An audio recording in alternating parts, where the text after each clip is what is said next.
Hi,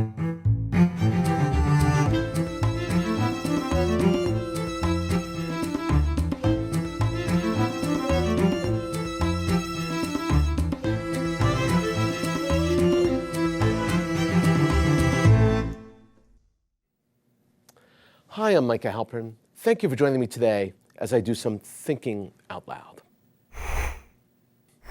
Our first segment is called Background Briefing.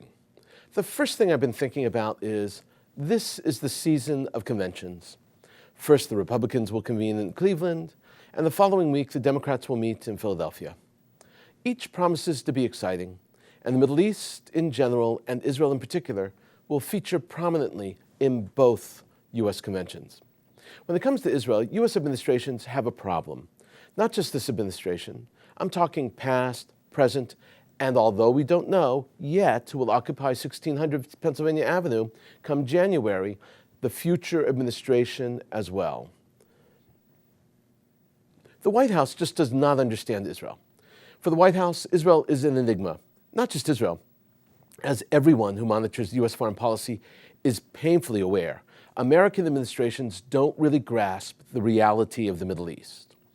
Do not mistake an affinity towards Israel or being pro-Israel for an understanding of Israel and the Middle East. And don't blame America for this lack of understanding. It's part of America's DNA. Americans have an innate optimism. Americans believe that their point of view is the prevailing point of view, and they feel that they can convince anyone of their particular point of view. And if that doesn't work, bribery, military aid, monetary aid, UN votes will. Americans are hardwired to fundamentally be fair and even-handed. They want to make certain that everything is equal, that the playing field is even. And here's the biggest problem with this approach. When the playing field is even, it is your friends that suffer the most. And that explains the motivating factor for the now infamous U.S.-brokered Iranian nuclear deal. The United States took Iran out of the proverbial diplomatic doghouse and transformed the most dangerous nation in the Middle East into a nation equal to all other countries in the region. And by doing that, they threw out the special relationships the United States had built not only with Israel, but also with Saudi Arabia. This administration did with Iran exactly what many administrations have been doing with the Palestinians. The United States has and always will see the Palestinians as a weaker party than Israel. Part of the objective of any deal brokered by an outsider, especially the U.S. brokered peace deal, is make both parties equal, or at least less disparate and more equal. But Israel and the Palestinians are not equal. And I'm not speaking about human rights and civil rights. I'm speaking about politics, about political systems, and their player participants. Israel, as the world is constantly reminded, is a democracy. The Palestinian Authority is not. The PA suspended elections. The last PA parliamentary election, which took place a full 11 years ago, placed Hamas in power and elected Ismail Haniyeh, the head of Hamas, as the Palestinian prime minister, a position he only held for 4 weeks. Salam Fayyad, his replacement, handpicked by Palestinian President Mahmoud Abbas, was extremely capable, but hardly a prime minister, and yet he held the position until his resignation 6 years later. Fayyad was never elected. He was an appointee, a U.S.-trained economist who held the second most important position in the Palestinian world, and the U.S. administration did not say a word. They let it go. Abbas himself has postponed one election after another. His term ended in January 2009. There is actually a movement among regional Arab leadership taking place right now to oust Abbas from his position, which was revealed in an op-ed in the Arabic Al-Hayat newspaper, which is published in London and one of the most widely read and devoutly read Arabic papers in the world. American leadership has proven that when it comes to the Middle East, they do not understand the dramatic differences between the culture of government and the etiquette of democracy, and they do not comprehend the risks that Israel faces as a result of those differences. Israelis want peace, not a facsimile of peace, not a partial peace, a sustainable peace. It's what Israel wants with Palestinians and what Israel wants in the region. And because the United States doesn't understand that want, that need, they so misunderstood Israel's opposition to the Iranian nuclear deal. Saying that they understand the risks Israel faces was condescending and diplomatic rhetoric. If it turns out that the United States made a mistake, they made a mistake with the deal, so be it. They will try to correct it, but they won't be paying the price for that mistake. That distinction belongs to Israel. The U.S. deals in percentages. We hear it all the time. This is the best chance. This is the last chance. This is the only chance. Games of chance are for people who have resources to blow, and Israel cannot afford to leave anything to chance. When, during the Nixon administration, U.S. Secretary of State Henry Kissinger said that Israel has a Masada complex, he was referring to an obsession with the past, with tragedies of the past and their survival. He was explaining why the first stop of official visitors to Israel is Yad Vashem, the Holocaust Memorial. But even Kissinger didn't get it. It's about lessons learned from the past. It's about building blocks of the Jewish nation. It's about understanding why defense is so important. In the greater scheme of things, whichever candidate wins the upcoming U.S. election, the U.S. misunderstanding will remain unchanged because the U.S. needs to be fair. After 9/11, Americans understood that the specter of terror was significant.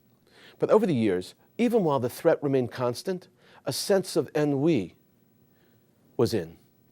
Threats that were real and actualized happened elsewhere. Americans, Joe Q. citizen, and elected and appointed officials alike all became complacent.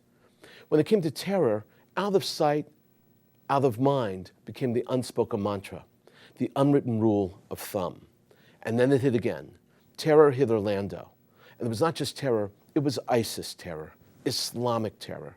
Do not be deceived. Call this terror by its name, its ugly name. Not to call it Islamic terror is not to simply mistake it. It is also a hindrance. We need to know what we are confronting in order to fight it. ISIS terror is real. Do not confuse it with the boogeyman hiding under the bed. This is the real thing. The language we use is essential. If we're afraid of putting a name on something, we will never be able to fight that something. Beware. Put a name on it. Not naming it does not make it better, and it certainly does not make it go away. Say it. Orlando has been witness to the face of Islamic-inspired terror.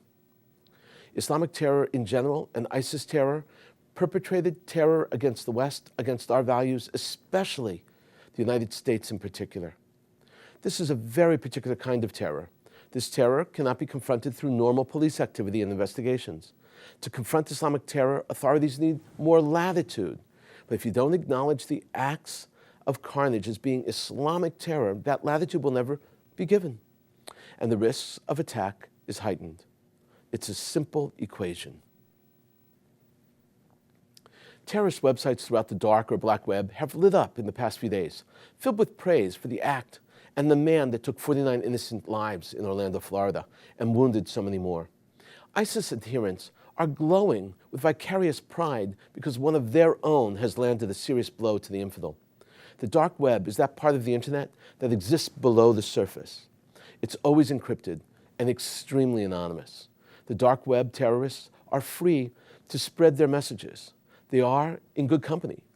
Assassins are there, drug lords, sexual deviants, gamblers, and informants thrive on the dark web. It's the stuff that movies are made of, but it's real. It is a dark place where terrorists and terrorist wannabes feel right at home. These sites call for more attacks, just like the Orlando attack, to bring the United States to its knees. These terrorist sites use their success stories as the foundation for recruitment campaigns, and they don't mince words. Remember, ISIS spokesperson, the leader al-Adnani, in his Ramadan message, he clearly said that attacking the heartland of the infidel, is even more valuable than joining the battle in the Middle East. The U.S. needs to do more than face its fears and name this terror. They need to respond to terror. They need to cut off the heads of the ISIS monster, the monster that nourished ISIS lone wolves throughout the world.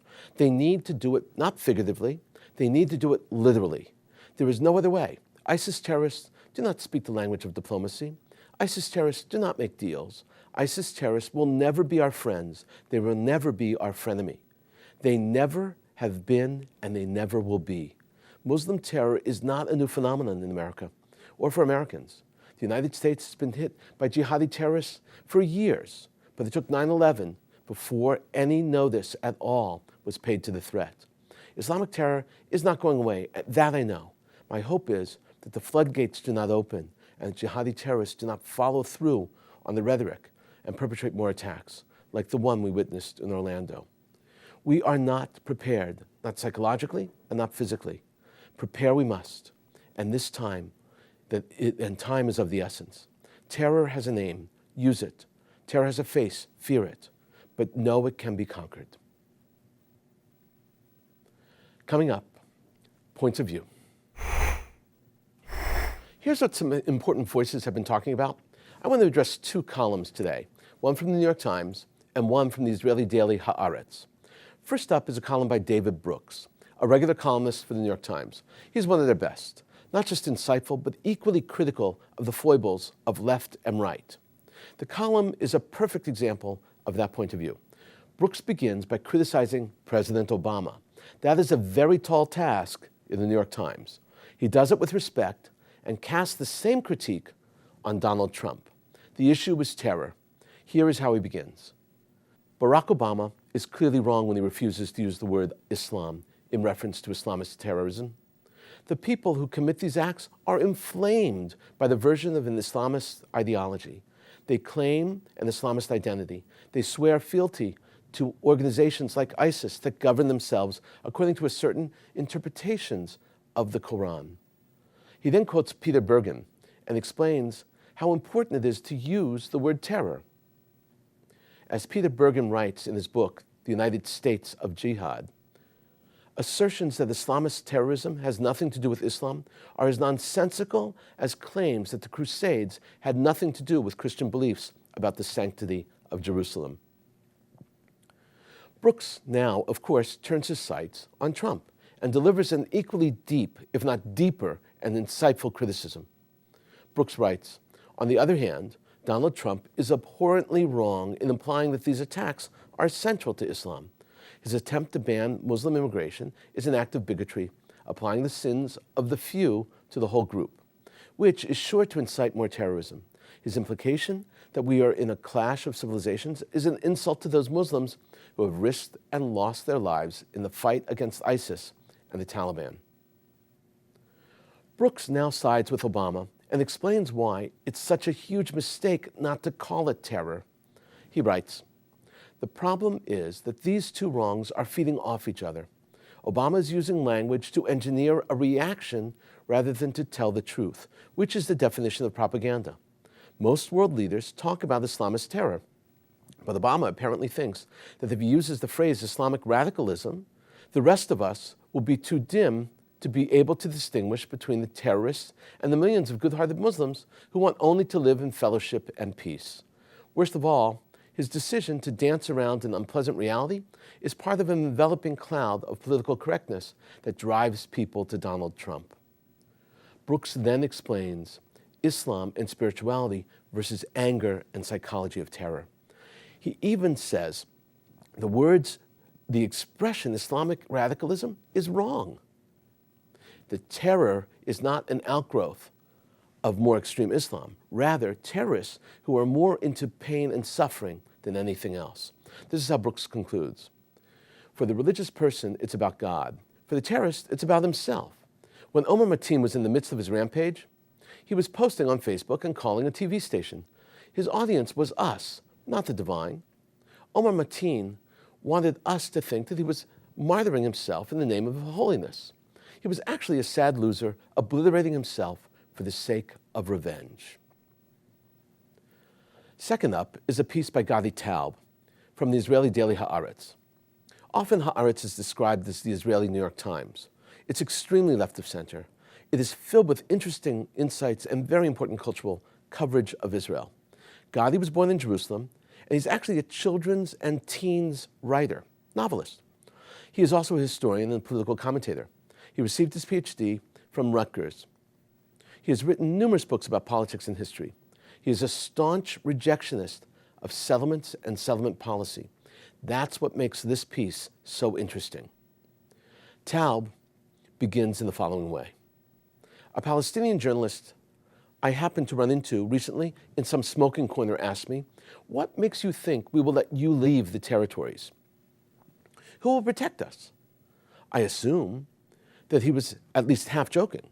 But as a thought experiment, maybe it's worth exploring the other half for a moment. Taub continues this thesis and explains the real problem at the core of the issue. We can rephrase the question this way.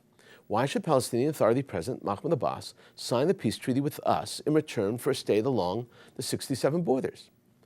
The answer is, of course, so that he can liberate his people from the Israeli military control and be free to rebuild their national life. Only it's not so simple. First of all, if it would require giving up the Palestinian refugees' right of return, for which any Palestinian politician would pay a heavy price.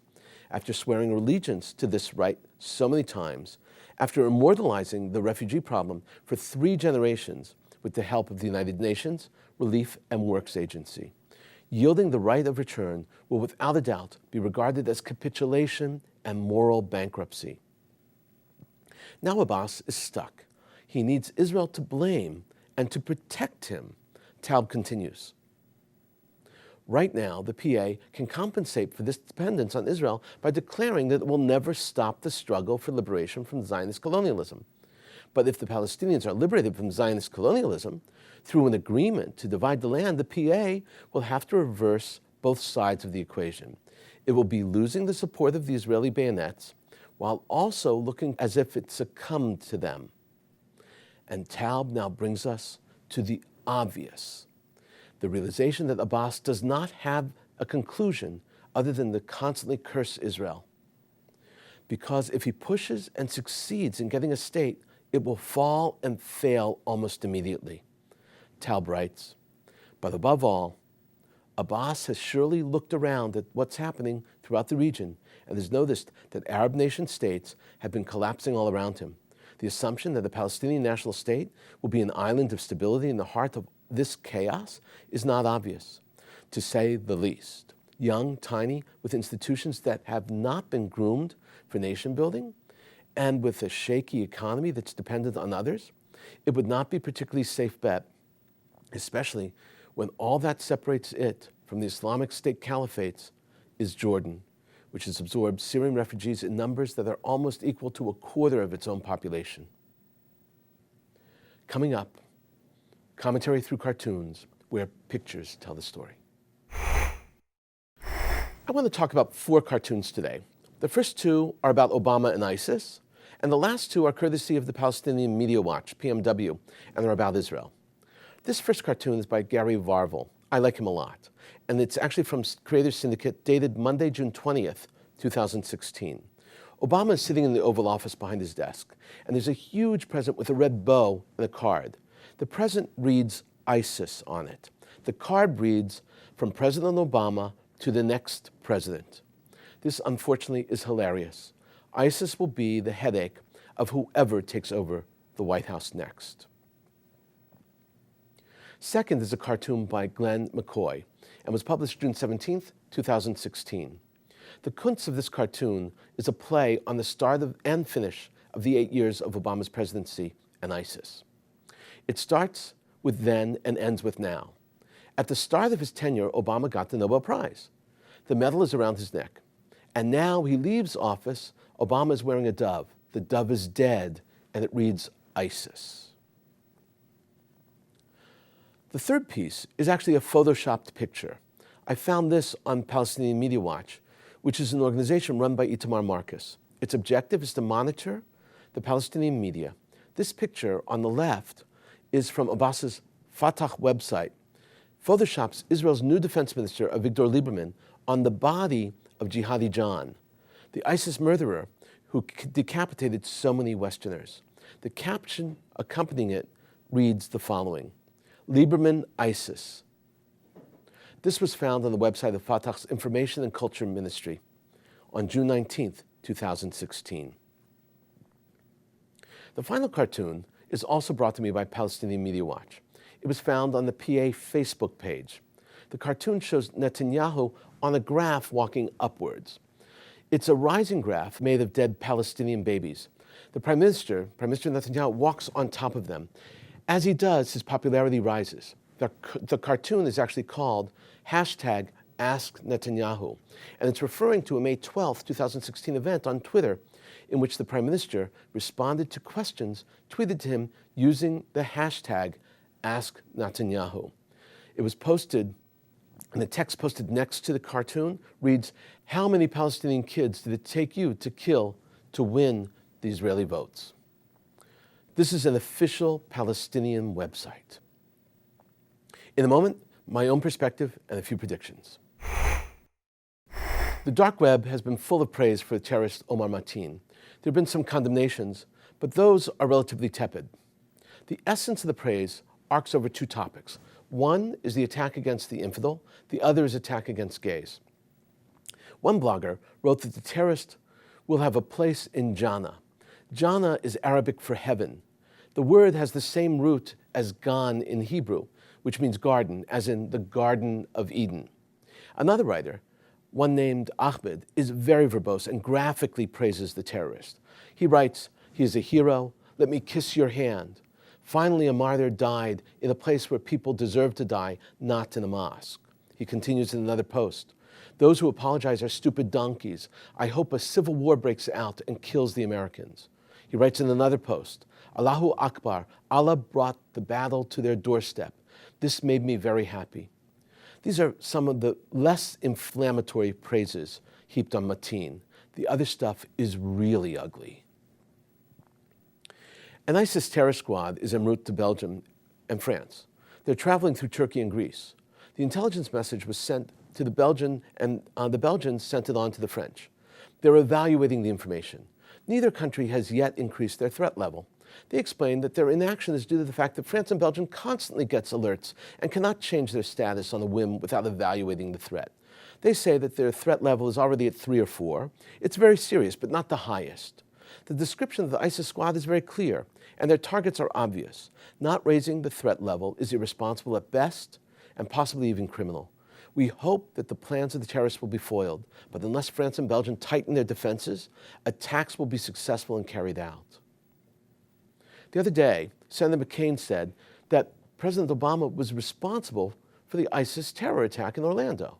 David Grenland, in thepoliticalcartoons.com, drew a biting critique of the McCain statement. What he meant was, and this is what McCain meant, was that the policies of the president led to the creation of ISIS, and that with different policies there would never have been a rise of ISIS, and consequently there would never have been an attack on Orlando. When President Obama visited Orlando and met with victims and families of the victims, he told them that they or their loved ones were killed and shot by a single individual. This is so dishonest. The president paralleled the terror in Orlando with Aurora, Colorado, Newton, and Connecticut. How wrong. This was terror, not a crazed individual. This was a terrorist connected to ISIS. ISIS doesn't require or need membership. It just requires you watching the internet videos and reading websites. Some people just do not understand the nature of ISIS and the modern face of terror. Iran now is producing oil at a rate that makes them a major player in the oil world. In January, when the sanctions were lifted, Iran was producing 1.3 million barrels a day. By April, they were producing 2 million barrels a day. May's figure put Iranian oil production at 3.64 million barrels a day. Several problems emerge. One is that Iran is making serious headway. They're creeping up and biting into the Saudi market. But another bigger problem is that fewer people are buying oil. The market is weakening. Just because the Iranians are pumping oil does not mean that they have someplace to unload it. We've been thinking out loud about a lot today. Now that you know what I've been thinking, let me know what you're thinking. Email me at micah@jbstv.org. Tweet me at Micah Halpern. Tell me what you think. Before we end, let me leave you with one piquant piece of information. Did you know that Shema probably means understand? We spoke about understanding earlier. There are numerous words in Hebrew which mean understand. Shema is that great call of the unity of God that identifies the Jewish people. Even people who don't know Hebrew know the Shema. The Talmud, the Gemara in Tractate Sota, has an extensive argument and discussion as to whether you can say Shema in any language or must it be recited in Hebrew. It goes into great detail.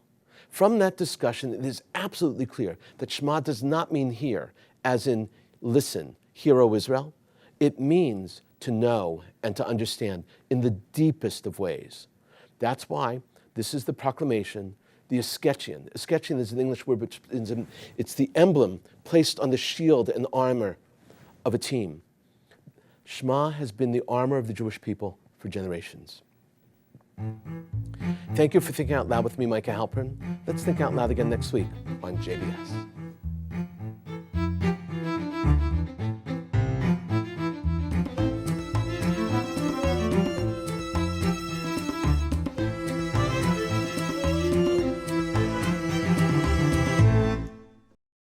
We would be pleased to send a complimentary DVD of this program to anyone who wishes to support JBS, the Jewish Broadcasting Service, with a tax-deductible gift of $36, double chai or more, to the nonprofit organization Jewish Education in Media. Simply visit the JBS homepage and click on the Donate button to make a donation by PayPal or your credit card. And please indicate the program for which you would like a DVD. Or you can send your tax-deductible check made out to GEM, Post Office Box 180, Riverdale Station, Bronx, New York 10471. And again, please remember to indicate which program you would like to receive with our compliments. And we thank you for your kind support.